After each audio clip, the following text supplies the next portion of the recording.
Assalamualaikum warahmatullahi wabarakatuh. Alhamdulillah. Wassalatu wassalamu ala rasulillah. Segala puji dan puja kehadirat Allah subhanahu wa ta'ala. Juga salawat dan taslim kepada Nabi besar Muhammad sallallahu alaihi wa ala alihi wa sahbihi wasallam. Pada kesempatan ini insyaAllah semoga Allah berkahi. Kita akan bahas salah satu hal yang banyak dilalaikan oleh umat Islam. Dianggap remeh. Dan yang lebih unik lagi, mereka sama sekali tidak mempelajarinya. Sehingga banyak permasalahan yang terjadi dalam kehidupan mereka, mereka tidak tahu sebabnya. Dan secara otomatis tidak tahu juga apa jalan keluarnya. Yaitu masalah penyakit ain. Dan ain ini adalah penyakit dan gangguan disebabkan oleh pandangan mata. Itulah yang disebutkan oleh Syekh Abdurrahman bin Hasan. Beliau mengatakan, isabatul ain ghairahu bi'ini, yaitu seseorang yang memandang menimbulkan gangguan pada yang dipandangnya. Juga al-lajnah daimah yang sudah menjadi sumber fatwa di Saudi, seperti kalau kita MUI di Indonesia, mengatakan ain itu ma'khudatun min ana ya'inu idza asabahu bi'ainih, yaitu berasal dari kosakata ana ya'inu, yaitu terkena sesuatu karena mata. Asalnya kekaguman yang melihat sesuatu atau orang melihat sesuatu. Wa asluhu min ijabil ain bi syai'. Jadi ada orang yang melihat sesuatu dengan mata dia, kemudian dia kagum. Asalnya dari situ. Thumma tatba'uhu kaifiyatu nafsuhu al-khabitha. Kemudian diikuti dengan bisikan jiwanya yang buruk, yaitu hasad, iri dan dengki. Kenapa orang itu mendapatkan, kenapa dia tidak? Lalu kemudian jiwa tersebut menyediakan media pandangan yang menyalurkan racunnya kepada yang dipandang. Penyakit ain ini atau sesuatu yang disebabkan karena mata. Kalau Indonesia juga biasa mengatakan mata panas ya. Karena dia iri, dia dengki, dia lihat sesuatu, kenapa orang ini memiliki ketampanan, kecantikan, kekayaan, kedudukan, jenjang pendidikan, karir yang tinggi dan segala macam. Dia bukan menggunakan perintah agama, yaitu kita berharap agar Allah subhanahu wa ta'ala memberikan kepada kita nikmat yang sama atau bahkan lebih. Itu dibolehkan. Misal ada orang kaya raya, kita berharap agar Allah subhanahu wa ta'ala memberikan kepada kita kekayaan yang sama, lalu kita melakukan perbuatan yang lebih daripada dia, atau minimal sama. Misalnya bangun masjid, rumah anak yatim, dan segala macam. Bantu orang miskin. Atau ada orang yang jenjang pendidikannya sangat tinggi, kita berharap juga seperti dia. Maka jangan diikuti dengan hasad. Hasad itu maksudnya berharap agar nikmat itu hilang dari dia.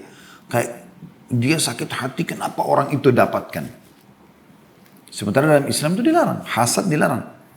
Sebagaimana Nabi SAW mengatakan hati-hati dengan hasad karena dia akan membakar pahala sebagaimana api membakar kayu. Kita dilarang.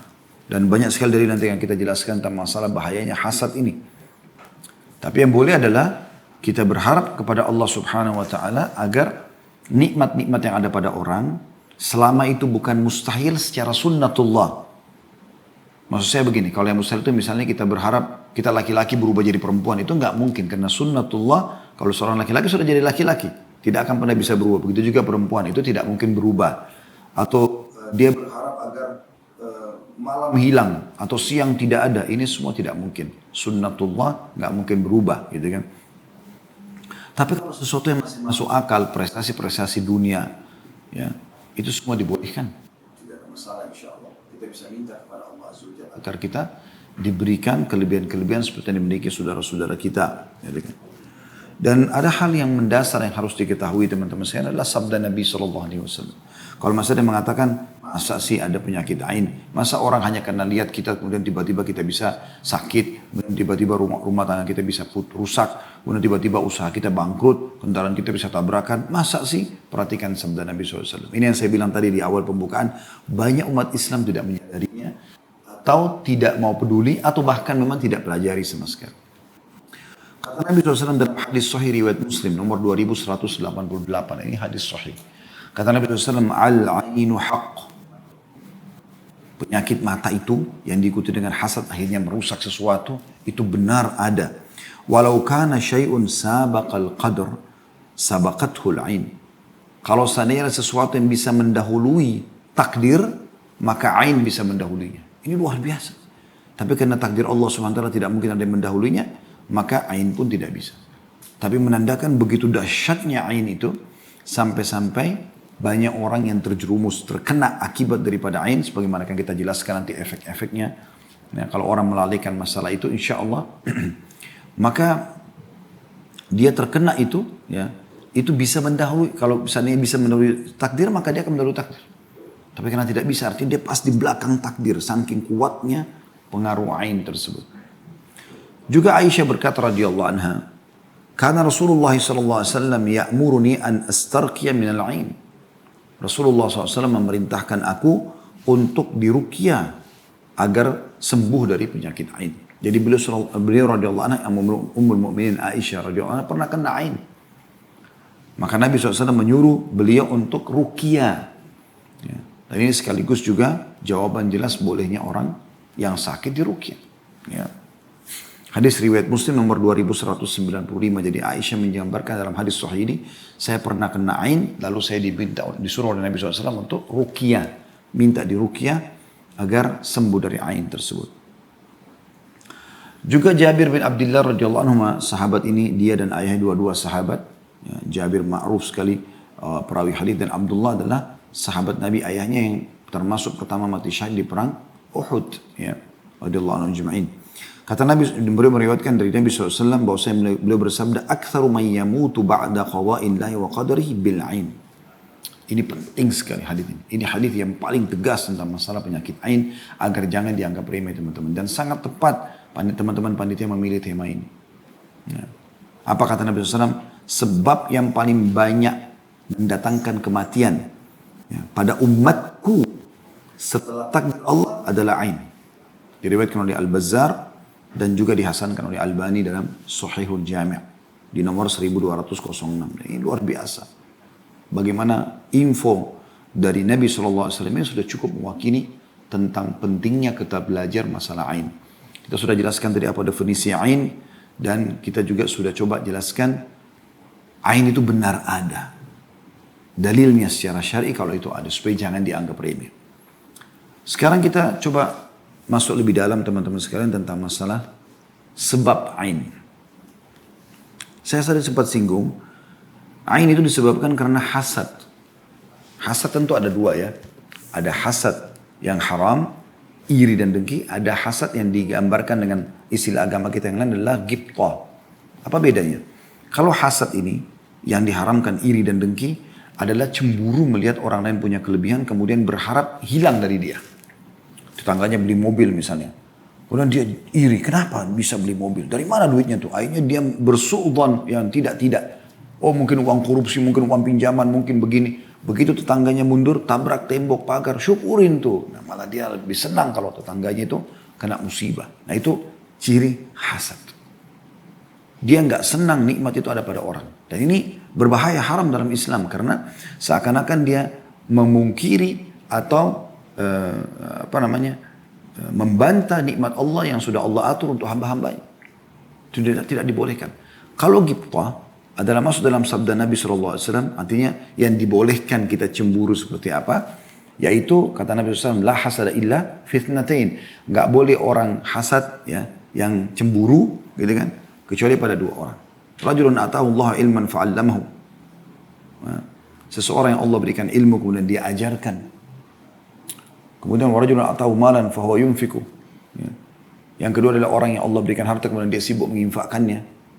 Atau kama qala Nabi SAW. Hadisnya seperti itu. Artinya ini boleh. Kalau misalnya ada orang diberikan ilmu dalam riwayat Al-Quran. Tiap hari dia baca Al-Quran pagi, malam, siang. Itu boleh kita cemburu dengan dia. Tapi cemburunya bukan berharap hafalannya hilang. Kapan kita berharap hafalannya hilang, masuk kepada hasad yang haram. Tapi kalau kita berharap Allah berikan juga kita seperti itu, supaya kita juga bisa hafid Quran bersama dia, ya, bahkan kita bisa lebih baik daripada dia, itu nggak ada masalah. Nah ini namanya ghibthah. Begitu juga orang yang kaya raya, sibuk bangun masjid ini, rumah anak yatim, sedekah, apalah segala macam, bakti dengan orang tuanya, umroh, haji, segala. Ini adalah kalau kita berharap Allah berikan seperti itu tanpa berharap hilang nikmat itu dari dia, maka insya Allah secara otomatis kita boleh, namanya ghibta. Ya. Lajnah Daimah sekali lagi Majelis Fatwa Ulama mengatakan, atau di Saudi memberikan pernyataan mengatakan, waqad amarallahu nabiyahu Muhammadan sallallahu alaihi wasallam bil isti'adatu minal hasid. Sesungguhnya Allah telah memerintahkan nabinya Muhammad sallallahu alaihi wasallam untuk berlindung dari orang-orang yang hasad, yang iri, dengki, yang haram. Gejolak dalam jiwanya, cemburu, tiap hari kerjanya cuma mencemburi orang. Tidak ada sesuatu yang dia lihat kecuali selalu ditanggapi negatif. Ada orang pakai motor bagus, wah itu motor begini, ini mobil, itu semuanya jelek begini. Karena memang dia iri, dan ini berbahaya. Kata mereka, Allah subhanahu wa ta'ala memerintahkan Nabi Muhammad SAW untuk memohon perlindungan dari hasid, orang yang suka iri begini. Jadi kalau kita sudah lihat ada orang begini, kita berlindung kepada Allah SWT dari dia. Faqala ta'ala, wa min syarri hasidin idha hasad.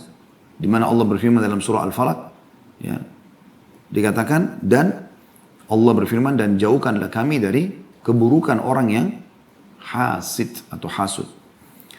Fakullu a'inin hasid walaysa kullu hasidin a'inan.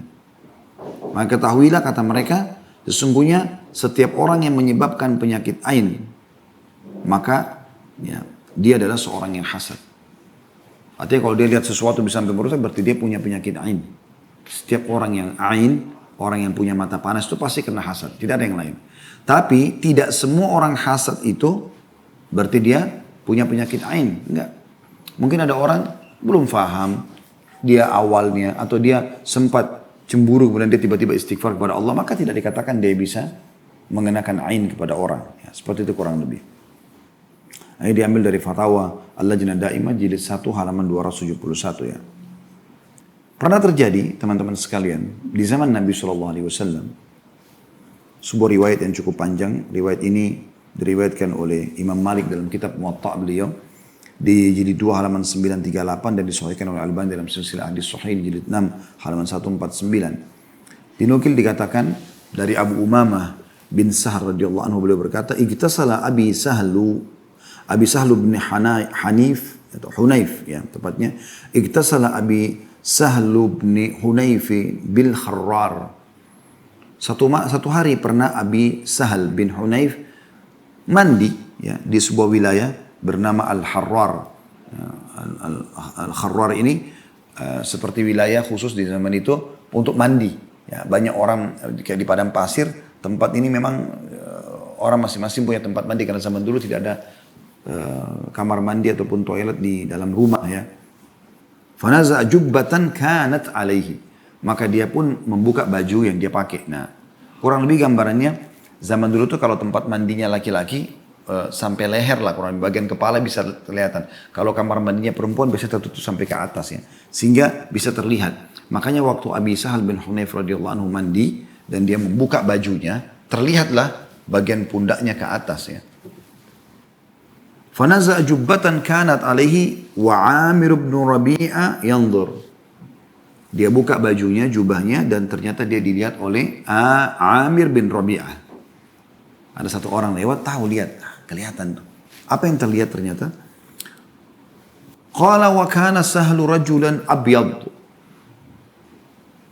Perawi hadits ini, ya, Abu Umamah mengatakan, dan Sahal ini adalah orang yang sangat putih. Hasan al-jild, kulitnya mulus sekali. Ada orang sebagian Masya Allah biar laki-laki tapi putih bersih gitu ya. Mungkin karena suka dengan kebersihan. Seperti itu. Qala faqala Amir bin Rabi'ah. Maka tiba-tiba Amir bin Rabi'ah yang dari jarak jauh melihat dia berkata, Ma ra'aitu kal yaumi wala jilda adhra. Aku tidak pernah lihat seperti apa yang kulihat hari ini. Maksudnya dari putih, dari bersih. Bahkan pada anak gadis yang dipingit. Fa'u'iqa Sahal makanah. Maka tiba-tiba Sahal bin Hunayf sakit. Gara-gara perkataan tadi, ya, Amir bin Rabi'ah. Fashtadda wa'kuhu. Maka makin keras sakitnya. Fa'utiya Rasulullah sallallahu alaihi wasallam. Fa'ukhbira anna Sahlan u'ika. wa annahu ghairu ra'ihin ma'ak ya Rasulullah. Maka dilaporkan hal tersebut kepada Nabi SAW bahwasanya ya, Sahal bin Hunayf sedang sakit ya Rasulullah dan dia tidak bisa ikut bersama anda. Ya. Jadi waktu itu Nabi SAW sedang mau jalan bersama para sahabatnya dan akhirnya Sahal tidak bisa karena sakit.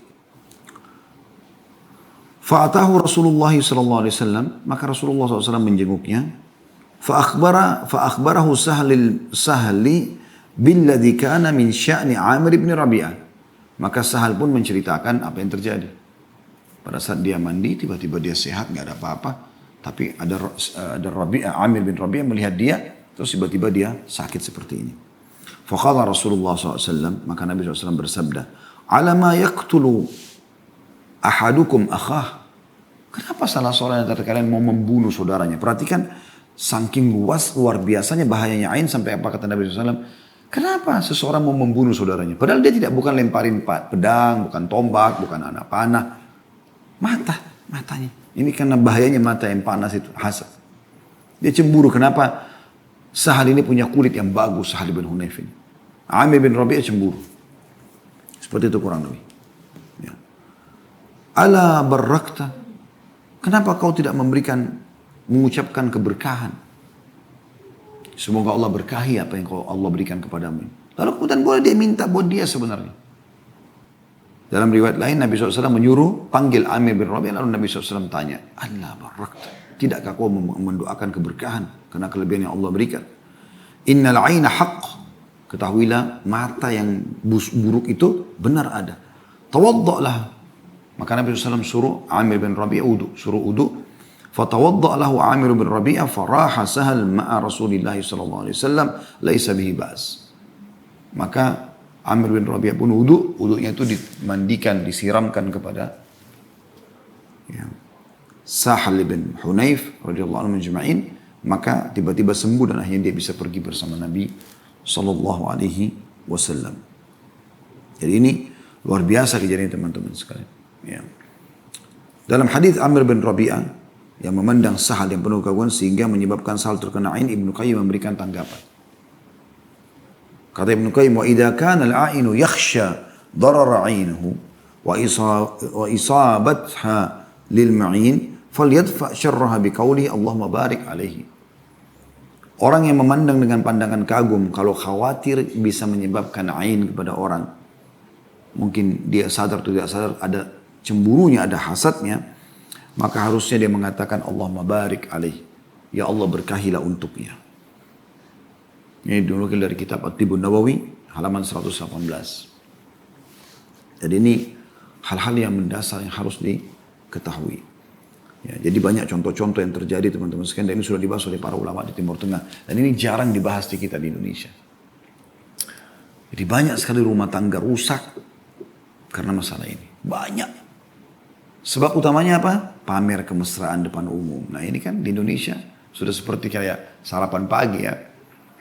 Jadi di medsos itu luar biasa, suami istri pelukan, wah foto secantik mungkin, segagah mungkin, apalah jalan bersama ke luar negeri, wah semua diekspos.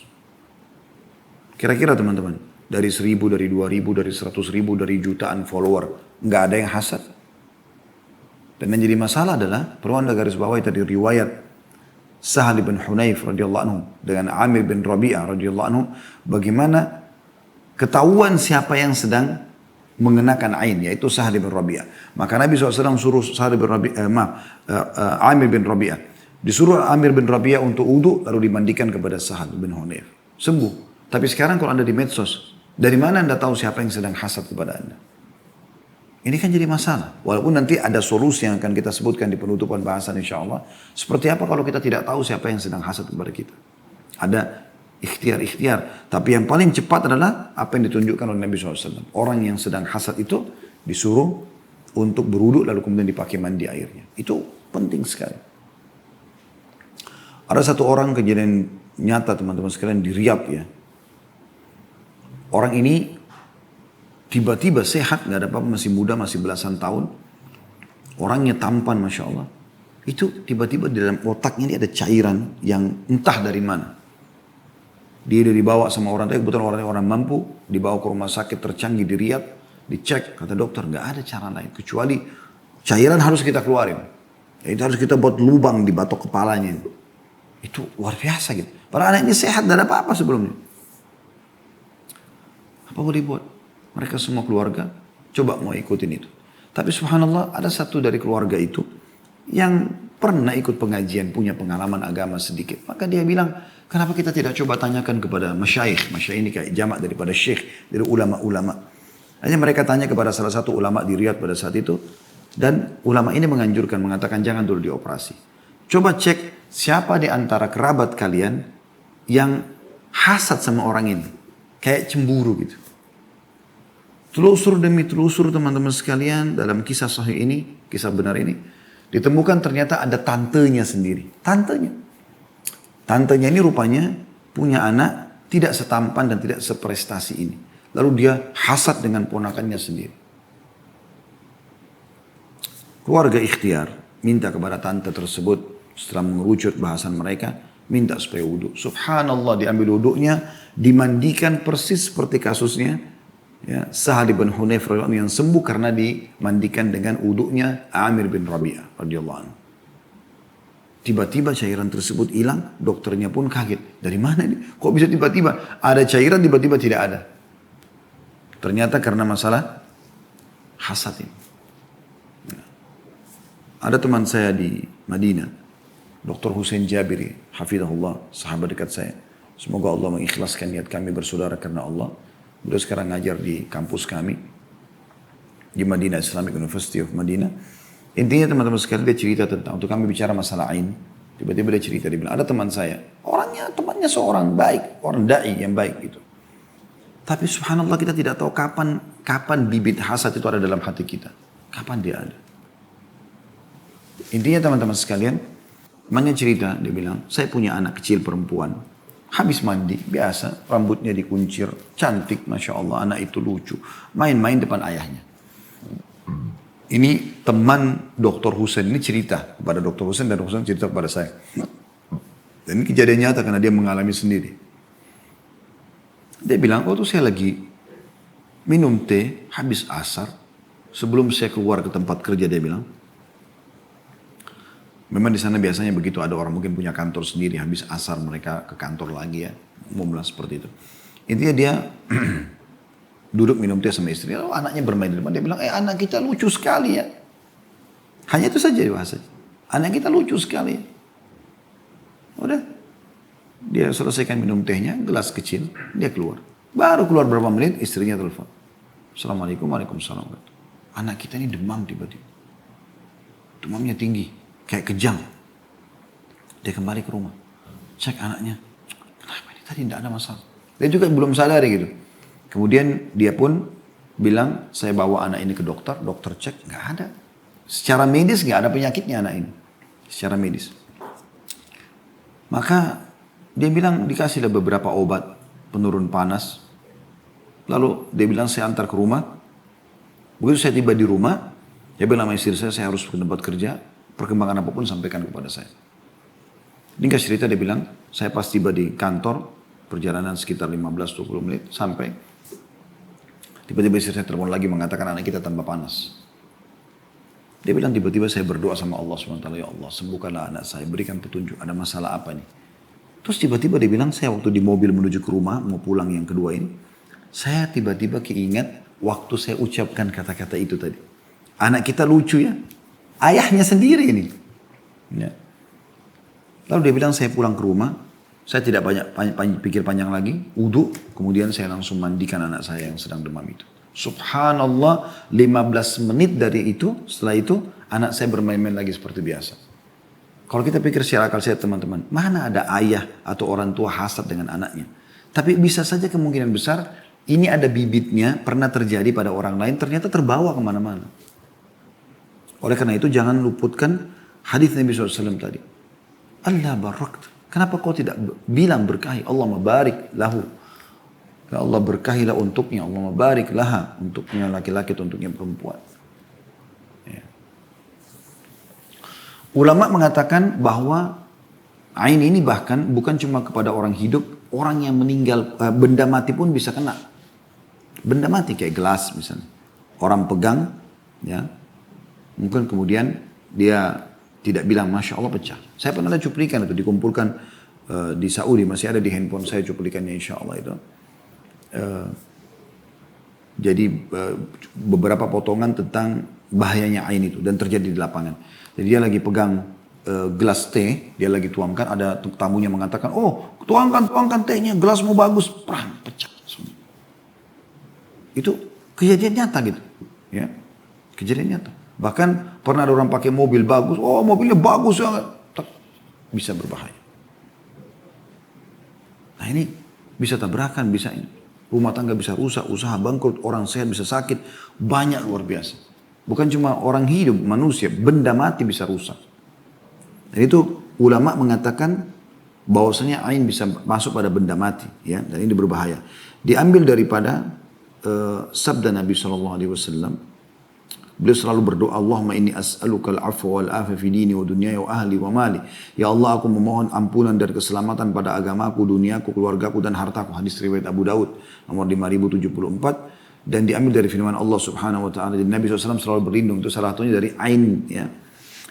Dalam surah Al-Kahfi yang biasa kita baca malam Jumat di ayat 39, Allah SWT berfirman menceritakan tentang dua orang yang satu beriman, yang satu memang, ya, tidak pernah mau memuji Allah, bersyukur tentang nikmat yang Allah berikan. A'udzubillahi minasyaitonirrajim. Walaula id dakhalta jannataka qulta ma sya'allahu la quwwata illa billah in tarani ana aqalla minka malan wa walada. Dan mengapa kamu tidak mengatakan waktu kamu memasuki kebunmu, Masya Allah, la quwwata illa billah, ya, kuasa Allah dan tidak ada daya dan kekuatan kecuali milik Allah. Sekiranya kau anggap aku lebih sedikit darimu dalam hal harta dan keturunan.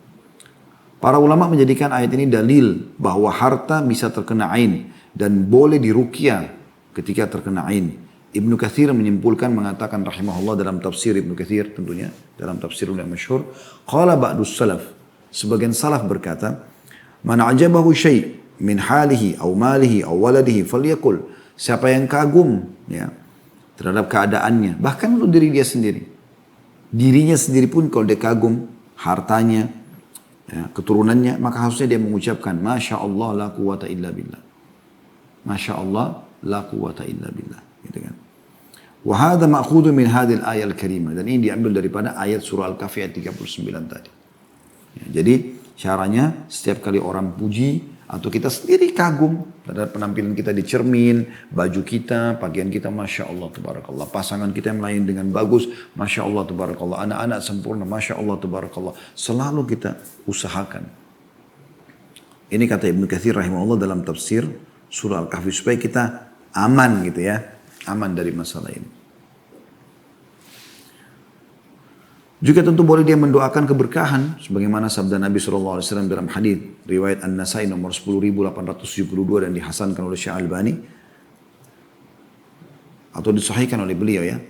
Kata Nabi SAW, "Idza ra'a ahadukum min nafsihi wa akhihi ma yu'jibuhu falyad'u bil barakah fa innal 'aina haqq."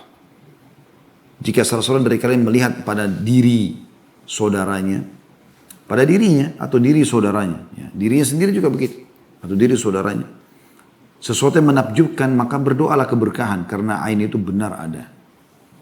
Itu luar biasa gitu, ya.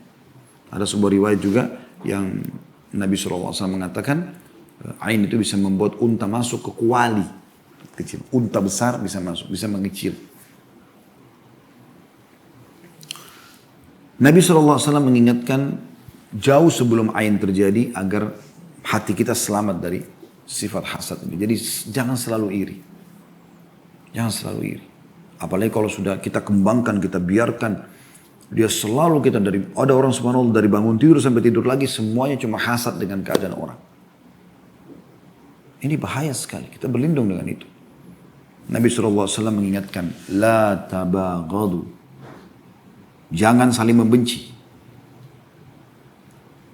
Konsep dasar Islam. Wala taqata'u. Jangan saling memutus hubungan. Wala tadabaru, jangan saling menjauh. Wala tahasadu, jangan saling iri. Jangan saling iri. Wa kunu ibadallah ikhwana. Jadilah saudara-saudara Allah, hamba-hamba Allah yang bersaudara. Hadis ini Sahih riwayat Bukhari nomor 6076, Muslim 2559. Peringatan yang jelas.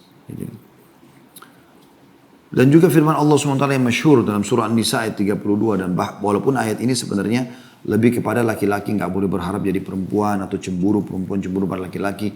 Ya, misalnya laki-laki cemburu, kok perempuan bisa hamil sih, bisa menyusui, bisa segala macam. Atau mungkin perempuan cemburu dengan laki-laki, ya, dengan kelebihan-kelebihan Allah berikan, maka Allah mengingatkan. Jadi supaya menutup pintu-pintu ain ini. Ya. Dalam surah An-Nisa ayat 32 Allah mengatakan, a'udzubillahi minasyaitonirrajim, wa la tatamannaw ma faddalallahu bihi ba'dakum 'ala ba'd. Jangan kalian saling cemburu satu sama yang lain. Lirrijali nasibu mimma iktasabu wa lin-nisa'i nasibu mimma iktasaban. Laki-laki punya kelebihan yang sudah Allah berikan, dan perempuan juga punya bagian yang sudah disiapkan untuk diberikan. Was'alullaha min fadli. Mintalah dari karunia-Nya Allah. Innallaha kana bikulli syai'in 'alima. Karena Allah mengetahui segala sesuatunya. Juga dalam hadis yang masyhur, hadis riwayat Muslim nomor 2865, di mana Nabi SAW bersabda, wa inna Allah auha ilayya an tawadha'u. Allah mewahyukan kepadaku agar kalian saling merendah, mengalah, hatta la yafkhar ahadun ala ahad wa la yabghi ahadun ala ahad. Agar tidak ada orang yang sombong terhadap orang lain, dan tidak ada juga orang yang berlaku zalim terhadap orang lain. Jadi usahakan teman-teman sekalian, kita enggak pernah ya iri dengan orang. Intinya itu, bersihkan hati kita. Kalau ada kelebihan-kelebihan yang Allah Subhanahu wa taala berikan, maka harusnya kita hati-hati. Kita bersyukur kepada Allah Subhanahu wa taala. Kalau ada pada kita, kalau tidak ada pada kita, kita boleh mohon kepada Allah Subhanahu wa taala. Baik, coba teman-teman sekalian kita menitik beratkan tentang bagaimana caranya supaya kita selamat dari ain. Yang pertama, saran kami tentunya banyak bersyukur kepada Allah SWT. Bagi orang yang bisa mengenakan penyakit ain kepada orang, banyak bersyukur kepada Allah Subhanahu wa taala. Syukuri nikmat Allah. Dan cara bersyukur sederhana. Kembali kepada hadis Nabi SAW, lihatlah kepada orang yang lebih sederhana daripada kalian. Ya. Lebih sederhana daripada kalian. Atau lebih rendah daripada kalian secara sisi ekonomi ya. Karena itu akan lebih memudahkan kalian bersyukur. Kalau kita punya sepeda, jangan lihat orang yang punya motor, lihat orang yang masih jalan kaki. Bahkan kalau kita jalan kaki pun, kita masih bisa bersyukur karena ada orang yang pincang kakinya. Ada orang yang puntung kakinya. Kalau kita punya motor, jangan lihat orang yang punya mobil, lihat orang yang masih punya sepeda. Kalau kita punya mobil, jangan lihat orang yang punya mobil lebih bagus dari mobil kita, atau lebih mahal, atau lebih baru tahunnya. Tapi kita lihat orang yang masih punya motor, dan seterusnya. Itu akan membuat kita selalu bersyukur kepada Allah Subhanahu wa taala. Nah, bersyukur ini akan membuat kita selalu diberikan tambahan nikmat oleh Allah Subhanahu wa taala. Karena Allah katakan dalam surah Ibrahim, a'udzubillahi minasyaitonir rajim, la in syakartum la azidannakum wa la in kafartum inna 'adzabi lasyadid. Ini tentu kita akan bicara dari dua sisi ya. Bagaimana orang supaya tidak mengenakan ain kepada orang lain, ini poinnya yang sedang kita bahas. Dan nanti kita akan jelaskan bagaimana orang supaya tidak kena ainnya orang lain. Sekarang supaya kita tidak kenakan ain dulu ya. Jadi yang pertama, banyak bersyukur. Yang kedua, renungi dan pelajari apa yang sudah kita sampaikan ini tentunya. Jadi setiap kali kita lihat kelebihan pada orang, kita doakan keberkahan. Allahumma barik alaihi, Allahumma barik lahu. Ya Allah, berikan dia keberkahan terhadap apa yang kau berikan. Dan boleh kita mengatakan, dan karuniakan saya juga seperti dia ya Allah. Itu boleh. Gak ada masalah. Ya. Jadi ini yang kedua, kita doakan. Selalu kita mengatakan Masya Allah, Tabarakallah. Kita mengatakan Allahumma barik lahu. Jadi kita doakan. Supaya kita tidak kenakan hasad kepada orang. Bahkan kepada diri kita sendiri, hati-hati. Saya bilang tadi, diri kita di cermin, kita bilang Masya Allah, Tabarakallah. Kita pakai baju bagus, Masya Allah, Tabarakallah. Pakai jam tangan bagus, Masya Allah, Tabarakallah. Kopiah bagus, Masya Allah, Tabarakallah. Jilbab bagus, Masya Allah, Tabarakallah. Semua sepatu bagus, Masya Allah, Tabarakallah. Rumah bagus, baju, kendaraan, teman, pasangan hidup, keturunan, orang tua, semuanya. Masya Allah, Tabarakallah. Sebarluaskan, Masya Allah, Tabarakallah. Bahkan di Saudi itu, di rumah-rumah orang kalau kita masuk, ada kaligrafi, Masya Allah, Tabarakallah. Di mobil orang, Masya Allah, Tabarakallah. Sampai saking mereka fahamnya masalah ini. Nah, kita harus tahu masalah ini. Ya. Jadi usahakan lisan kita selalu zikrullah, terutama memohon keberkahan. Dan ada hadis yang mulia, ini hadiah sebenarnya. Kata Nabi SAW, kalau seorang muslim mendoakan, atau tidak ada seorang muslim mendoakan saudara muslim yang lain, kecuali di atas kepalanya, malaikat mengatakan, walaka mithluhu, walaka mithluhu. Kau akan dapat yang sama, kau akan dapat yang sama. Jadi doakan kebaikan. Maka seperti kita sedang doakan diri kita, karena malaikat meminta agar Allah memberikan kita yang sama.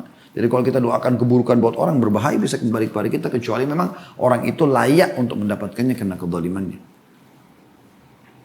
Ya. Kemudian yang ketiga, setelah bersyukur, kemudian memuji Allah SWT, berzikir. Yang ketiga, bertakwa kepada Allah Subhanahu Wa Taala. Maksudnya bertakwa ini lebih patuh kepada Allah Subhanahu Wa Taala. Ya.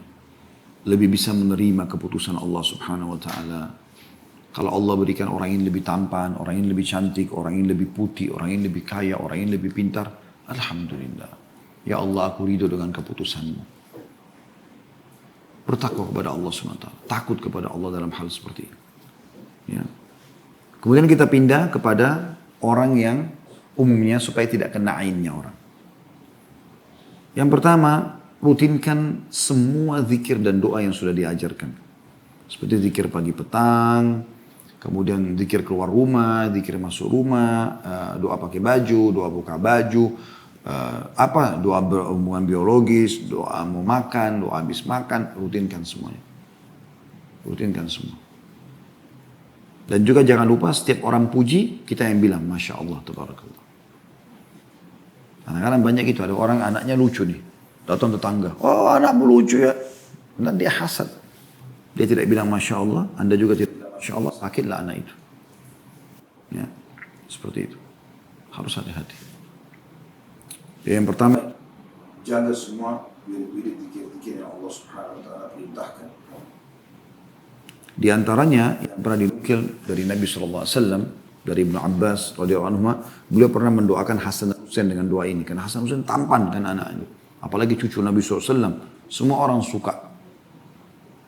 Kata Nabi SAW, u'idhukuma bi kalimatillahi tamma min kulli syaitani wa hama min kulli ainin lama. Aku memohon perlindungan untuk kalian berdua. Karena dua-duanya didoakan langsung. Kalau cuma satu anak anda mengatakan u'idhuka untuk laki-laki, u'idhuki untuk perempuan. Bedanya ka sama ki. Tapi karena ini Hasan Husain dua-dua, Nabi SAW mengatakan u'idhukuma. Aku memohon kepada Allah. Ya, bi kalimatillahi tamma, dengan kalimat Allah yang sempurna. Min kulli syaitani wa hamma, dari semua gangguan syaitan dan racun. Wa min kulli ainin lama, dan dari mata, nah ini bahayanya di sini ya, dan dari mata yang buruk. Ini Nabi SAW sendiri doakan cucunya.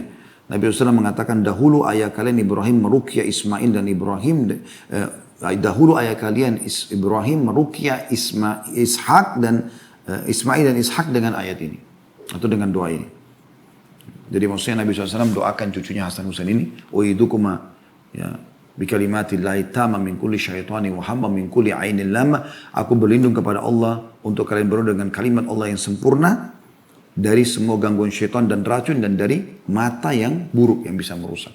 Lalu apa kata Nabi SAW? Dulu ayah kalian Ibrahim AS memohon meruqyah Ismail dan Ishak, dua anaknya. Ismail dari Hajar, Ishak dari Sarah, dari dua istrinya. Berdoa dengan doa ini. Jadi turun-temurun kita dapatkan ini. Hadis ini riwayat Abu Daud nomor 4737 dan Ibnu Hibban sebutkan juga di nomor 1012. Disahihkan oleh Syu'ain Al-Aranud dalam Takhrij Ibnu Hibban. Ya. Jadi yang pertama itu berdoa. Yang kedua, ini tentu kita bicara sebelum kena ya. Yang kedua, jauhi semua yang bisa menyebabkan orang hasad semampu mungkin. Nah, contoh tadi saya katakan di awal pembukaan kayak pamer kemesraan. Ada orang begitu, anaknya lucu, langsung di-up medsos. Langsung. Ada beberapa cuplikan subhanallah di Timur Tengah, anaknya lucu. Baru dinaikkan di medsos, 3 jam kemudian sakit anak itu. Ada fotonya, ini sebelum dia, ini setelah diangkat di medsos. Orang puji-puji, oh sekarang malah diekspos. Medsos akhi dan ukhti. Sebagai anda, sebagai muslim, gunakan untuk ketakwaan kepada Allah SWT. Menyebarkan ilmu, menyebarkan nasihat. Bukan ekspos diri anda. Ya. Karena ini bahaya. Apalagi nyebar kemesraan. Orang yang nonton ada janda, ada duda, gagal rumah tangga. Oh hasadlah dia. Itu berbahaya buat anda. Ini media gambar ini bahaya sekali. Sekarang dukun-dukun itu selalu minta foto media. Itu bahaya. Hasad. Bilang Masya Allah, Tabarakallah. Hati-hati. Ya. Jadi yang kedua adalah selain supaya kita tidak kena ain, selain menjaga zikir-zikir dan wirid yang diajarkan Nabi SAW, ya. Yang kedua adalah supaya kita, sebagaimana saya bahasakan tadi, jangan mendatangkan sebab-sebab. Ya, seperti sengaja tadi mengekspos kemesraan dan yang segala macam. Ini hindari semua. Kecuali memang apa boleh buat gitu ya. Maksudnya kita lagi di rumah, kemudian memang suami istri duduk bersebelahan depan anak-anak. Tapi ada orang memang tidak, memang sengaja itu. Ekspos depan teman-temannya, peluk, cium pasangannya. Halal iya. Buat kamu bersama dia tapi pamer sama orang, jadi haram nanti. Jadi, ini contoh. Dan ini subhanallah sering digambarkan dalam cuplikan-cuplikan film-film barat, orang non-muslim. Kehidupan mereka begitu. Biasa mereka ciuman pinggir jalan, mereka pelukan buka baju. Bahkan naudzubillah dianggap sebuah prestasi kalau biologis di depan umum. Naudzubillah. Di musim-musim panas di pinggir pantai, naudzubillah. Semoga Allah selamatkan kita. Sudah seperti hewan mereka, tidak menggunakan pakaian bebas biologis sana sini. Ini Allah musta'an. Sekarang kita tutup teman-teman sekalian, bagaimana kalau sudah terlanjur kena ain. Ya. Cara yang paling manjur adalah tadi. Kalau kita tahu siapa yang hasad, kita minta supaya ya, mandi ya, dari bekas air mandi atau air wudhu. Orang yang hasad, ini yang paling efektif tadi ya. Sebagaimana Nabi SAW mengatakan, Al-ainu haqqun walau kana syai'un sabaqal qadar la sabaqatul ain wa idha stagsaltum fagsilu. Ain itu benar adanya, andaikan ada perkara yang bisa mendahului takdir, maka itu adalah ain. Maka jika kalian mandi, gunakanlah air mandinya untuk memandikan orang yang terkena ain. Atau kalau kalian ya, diminta untuk mandi atau wudu, berikan kepada orang. Misalnya ada orang minta tolong, bisa nggak saya minta tolong? Kasih. Atau kalian disuruh mandi dengan air bekas orang, mandi saja. Itu cara yang paling efektif. Hadis ini riwayat Muslim nomor 2188. Ya. Atau wudu, bisa mandi atau wudu. Tadi itu hadis tentang masalah mandinya ya. Kalau wudu adalah hadis ya, yang masyhur tadi kisah tentang Amir bin Rabi'ah radhiyallahu anhu yang disuruh wudu oleh Nabi SAW lalu dimandikan kepada Sahal bin Hunayf radhiyallahu anhu. Itu juga sudah kita sebutkan tadi ya. Juga Aisyah berkata radhiyallahu anha, "Kana yu'mar al-a'in fayatawadda thumma yaktasilu minhu al-ma'in." Dahulu orang yang menjadi penyebab ain diperintahkan untuk berwudu, lalu orang yang terkena ain mandi dari sisa air wudu orang tersebut. Hadis riwayat Abu Daud nomor 3885. Ini yang pertama, yang paling efektif. Sekarang pertanyaannya, kalau kita tidak tahu siapa. Nah ini yang penting ya. Maka ini saya bagi dua. Yang pertama, berdoa kepada Allah Subhanahu wa taala. Berdoa kepada Allah Subhanahu wa taala. Minta supaya Allah sembuhkan, karena Asy-Syafi, penyembuhannya Allah Subhanahu wa taala. Kita kalau sehat, kalau kaya, kalau pintar, yang ciptakan kita Allah, yang ciptakan nikmat itu Allah, yang bisa pertahankan juga Allah. Kalau kita sedang sakit, kena gangguan, maka yang ciptakan kita Allah, yang ciptakan semua cobaan itu adalah Allah, yang bisa mengangkatnya juga hanya Allah. Berdoa kepada Allah SWT dengan tulus. Ya, Nabi Ayub AS kena penyakit kusta, sembuh karena doanya kepada Allah Subhanahu wa taala. Nabi Dhannun atau Yunus selamat dari mulut atau perut ikan paus yang menelannya dengan berdoa kepada Allah SWT, mengakui kesalahannya. Ya. Nabi Muhammad SAW dimenangkan dalam banyak peperangan dengan doa beliau. Nabi Musa AS selamat dari kejaran Fir'aun karena doa beliau. Dan seterusnya. Doa. Anda bisa kembali ke playlist di YouTube insya Allah. Ada judul ceramah kami, saya selalu tekankan agar nonton judulnya dahsyatnya doa. Akan lebih banyak insya Allah penjelasan masalah itu. Yang kedua adalah ruqyah syariah. Ruqyah syariah. Ya. Sebagaimana hadits Asma binti Umais radhiyallahu anha, beliau berkata, ya Rasulullah, inna bani Ja'far tusibahumul ain. Wahai Rasulullah, sesungguhnya keluarga Ja'far, suku Ja'far kena ain. Afanastarqi lahum? Apa kami boleh meruqyah mereka? Ya. Qala na'am, beliau mengatakan iya. Falau kana syai'un sabaqal qadar la sabaqathul ain. Kalau seandainya yang bisa mendahului takdir, maka itu adalah ain. Artinya boleh meruqyah mereka, disuruh ruqyah. Hadisnya riwayat Tirmidzi nomor 2059, Ibnu Majah 3510 dan disahihkan oleh Albani dalam Sahih Ibnu Majah. Ya. Tentu ini juga kalau masalah ruqyah cukup banyak bahasannya sendiri. Ada bahasan sendiri yang panjang lebar kami jelaskan. Itu ada di playlist YouTube juga bisa dicari tentang ruqyah. Itu di YouTube banyak sekali. Kalau ketik Khalid Basalamah ruqyah syariah, insya Allah cukup banyak cara yang sudah kami ajarkan. Jadi Anda bisa baca doa-doa ruqyah, tiup ke telapak tangan, diusap tubuh dari kepala sampai ke kaki. Ya. Anda bisa juga meniupkan ke air atau minyak zaitun, minyak habbatus sauda. Airnya bisa diminum, apalagi kalau air zam-zam diusap di badan. Bisa juga kalau air itu diruqyah bisa dipakai berendam. Ya. Minyak zaitun, minyak habbatus sauda bisa dipakai gosok. Ya, terutama di malam hari pada saat mau tidur. Ya. Madu yang Anda konsumsi, ya, Anda bisa ruqyah. Maka itu bisa, ya. Bisa juga Anda kuatkan dengan mengkonsumsi daun bidara, ya, minimal 7 lembar, bisa kelipatan 7. Apakah itu di blender jadikan sebagai jus campur dengan buah, atau memang dia diambil lalu cemplungin ke air, di bak air atau di gelas yang kita mau minum, kemudian dikonsumsi airnya. Ya, itu juga bagian dari sunnah Nabi alaihi salatu wassalam. Kemudian juga termasuk ikhtiar yang lain adalah mengkonsumsi kurma ajwa 7 butir di pagi hari, terutama ajwa Madinah. Sebagaimana hadis yang masyhur, kata Nabi SAW, sampai makan 7 butir ajwa Madinah di pagi hari, maka dia akan selamat dari sihir dan racun. Ya. Yang ini juga sudah kita jelaskan. Anda kalau kembali ke materi kami di playlist, insya Allah ada di YouTube itu, corona dan solusinya dalam Islam. Ya, salah satunya kita bahas dulu masalah kurma ajwa. Ya. Kurma secara umum, tapi ajwa secara khusus, seperti itulah. Ini termasuk yang dianjurkan tentunya, ya. Kemudian juga termasuk yang bisa Anda gabungkan adalah bekam. Ya, bekam itu sangat membantu juga untuk mengeluarkan sihir-sihir ataupun hal yang bercampur di darah kita. Semoga dengan bekam dan diruqyah juga insya Allah bagus. Banyak sekali doa-doa ruqyah tentunya yang dianjurkan, yang dibaca, ya. Banyak sekali. Tapi diantaranya adalah bagaimana Nabi SAW pernah waktu merasa sakit maka diruqyah oleh Jibril alaihissalam. Hadis ini diriwayatkan Muslim nomor 2185. Jibril membaca Bismillahi yubrika, dengan nama Allah, ya, yang menyembuhkanmu, wa min kulli da'in yashfika, yang menyembuhkanmu dari segala penyakit, wa min syarri hasidin idha hasad, dan dari keburukan orang yang hasad, wa syarri kulli dhi'ain, dan keburukan orang yang menyebabkan ain. Ini diantara yang dianjurkan untuk dibaca. Saya ulangi, Bismillahi yubrik, dengan izin Allah atau dengan nama Allah engkau disembuhkan olehnya. Wa min kulli da'in yashfik, dari segala macam gangguan engkau disembuhkan.